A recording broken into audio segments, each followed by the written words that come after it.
श्री श्री 108 माँ दुर्गा पूजा समिति आप सभी भक्त जनों का हार्दिक हार्दिक अभिनंदन करती है और आगे भी करती रहेगी। सच्चा दरबार की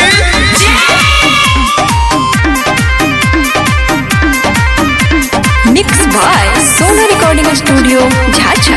हर जगह पंडाल अब साजे लगल, माई दुर्गा के मूर्ति हो बने लगल।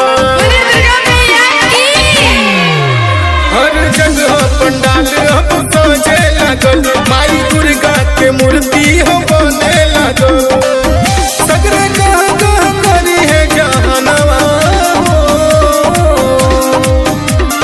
माई मोरी आई है अंगनवा, नवरात्र के दिनवा हो माई हो सांझ भोरे करब रतिया की मिली सब संगतिया हो माई हो सांझ भोरे करब रतिया की मिली सब संगतिया हो। मेले में आए हुए सभी दर्शनार्थियों से अनुरोध है कि अपने अपने परिवार का साथ ना छोड़ें।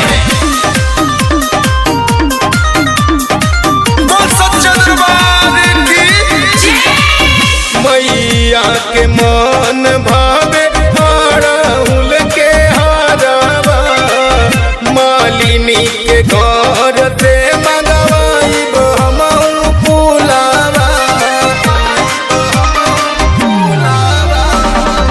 कलशा धराई भूखब 9 दिन नवरात हो, पंडित जी बुलाई हम कराइब पूजा पाठ हो।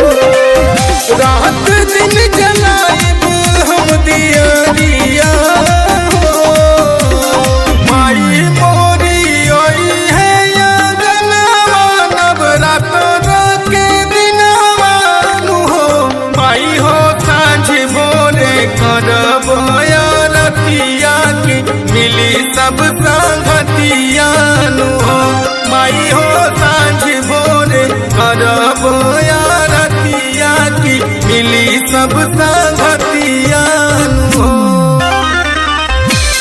मेले में आए हुए सभी भक्त जनों से अनुरोध है कि कृपया प्रसाद लेकर ही घर जाएं। Mix by Sona recording studio Jhajha.